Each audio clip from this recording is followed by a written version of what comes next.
You'll see the Pinjari though is predominantly black in colour. Here he is. That beautiful tail. He also has a short crest and a dark beak. Red-tailed black cockatoos have a harsh, shrieking call, and that is how they communicate with each other. In the wild, it helps them to find a mate, and it also helps them to warn of danger. Speaking of mates, these birds pair up for life, and Pinjari's mate here at Hillsville Sanctuary is Karak, our female red-tailed black cockatoo. Now look at Pinjari's tail again.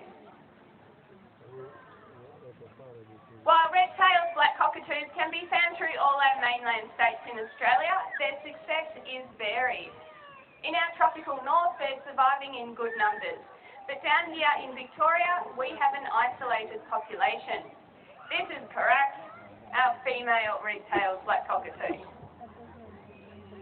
Isn't she beautiful as well? Now, she does look a little bit different to Pinjari because she's a female. So Karak has brownish with black body feathers, yellow spots all over her body, and in her tail, orange, red and yellow banding. Down here in Victoria, there are only around 1,000 red-tailed black cockatoos. Those birds rely on stringy bark trees and bullock trees as their main source of food. And they also rely on old trees with hollows for shelter and nesting.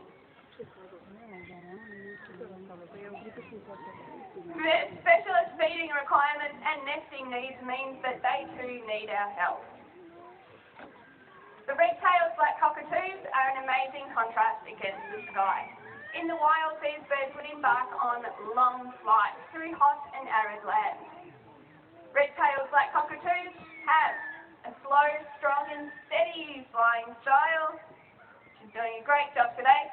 That is an energy-efficient adaptation, allowing these birds to fly those long distances in search of food, water and shelter. Around this area, we have yellow-tailed black cockatoos, and the local Wurundjeri people tell us that when they fly over, it's a sign that the rains are coming. Now, Pinjari and Karak may win the beauty contest, but we think this next bird is about to crack you up. Get ready to meet Australia's third largest raptor. For its size, this rare raptor isn't all that powerful. Quite often you'll see them soaring at moderate heights, searching for their prey, things like reptiles, birds and mammals. These birds are just as comfortable on the ground as they are in the air. That's what we'd like to show you today, their amazing adaptive skills on the ground. So get ready to meet Bernice, the black-breasted buzzard.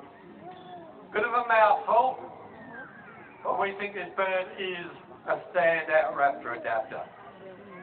Now, as I said, it's on the ground that their amazing adaptive skills come into play. These birds are known as nest robbers.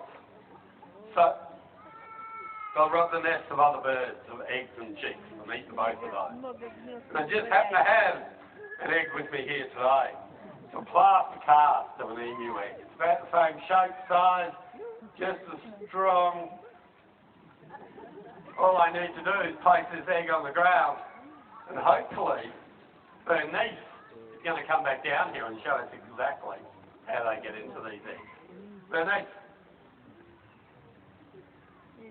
Now, these talons are really strong, not quite big enough to wrap around that egg that size. She needs a little bit of help. I've got that right here as well. Plain old simple rock, picked up the rock, lined up the egg. Nice try. Here we go again. Cracked it, darling. One more. There we go. Well done. All right, so she picked up a rock, used it as a tool. A lot of people think that this is just a trick that we've taught our black-breasted buzzard.